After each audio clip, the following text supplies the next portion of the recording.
আজ আমাদের তরুণদের অনেকের কাছেই তারুণ্য হলো হেয়ালিপনার অপর নাম।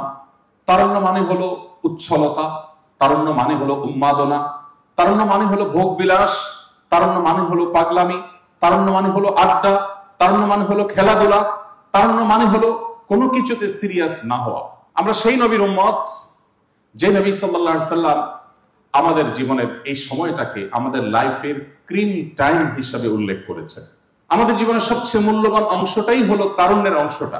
অথচ দুর্ভাগ্যজনক বাস্তবতা হলো আমাদের প্রত্যেকটা মানুষের জীবনে বা আমাদের প্রত্যেকটা সমাজে আমরা দেখতে পাই তরুণরা মনে করেন বা সমাজ মনে করে যে তরুণরা এই বয়সে একটু পাগলামি করবে, একটু উন্মাদনা করবে, একটু দুষ্টুমি করবে, জাস্ট একটু বিনোদন করে, হাসি তামাশা করে, আড্ডা মেরে, খেলাধুলা করে তারা জীবন কাটাবে। এই জন্য তরুণদের কেউ যদি ধর্মকর্ম শুরু করে, নামাজ কালাম পড়ে, তাদের মুখে দাড়ি থাকে, অন্য বাইরের লোকদের কথা তো পরের কথা, খোদ বাবা মা জিজ্ঞেস করেন ব্যাপার কি, এই বয়সে এসব কেন? আমাদের সমাজের অনেকেই অবাক হয়ে যায়, আরে বয়সে এত তরুণ কিন্তু এখন থেকে সে দাড়ি রাখছে, নামাজ কালাম শুরু করছে, সে মিউজিককে না বলছে, অবৈধ রিলেশন হারাম সম্পর্ককে সে না বলছে। এটা আমাদের কাছে অবাক লাগে। আমাদের সমাজে ভালো মানুষের সব আইটেম গুলো তোলা রেখে দেওয়া হয় বার্ধক্যের জন্য। এমনকি কর্মজীবনেও কেউ যদি ভালো হয়ে যায়, ধার্মিক হয়ে যায়, আমাদের সমাজের মানুষ আশ্চর্য হয়ে যায়, মনে করে যে এখনো তো সময় হয়নি, এখনো এত সকাল যদি মানুষ ভালো হয়ে যায় তাহলে তার যে অপকর্ম করার স্বপ্ন আছে, শখ আছে, এগুলো কখন করবে?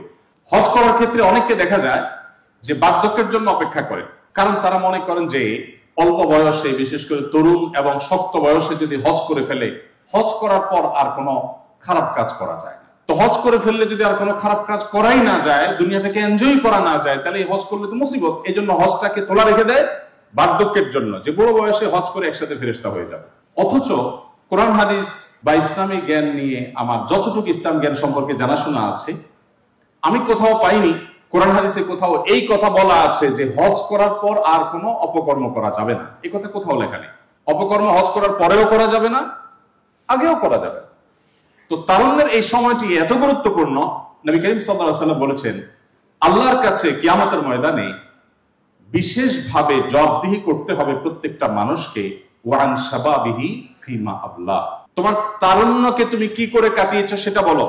বার্ধক্যে তুমি মসজিদে বসে ছিলে, বার্ধক্যে তুমি হজ ওমরা করেছিলে, বার্ধক্যে তুমি হাজী সাহেব হয়ে গিয়েছিলে, বার্ধক্যে তুমি ফেরেশতা হয়ে গিয়েছো, মসজিদ মাদ্রাসা নির্মাণ করেছো, জনসেবামূলক কাজ করেছো, সেটা আমি জানতে চাচ্ছি না।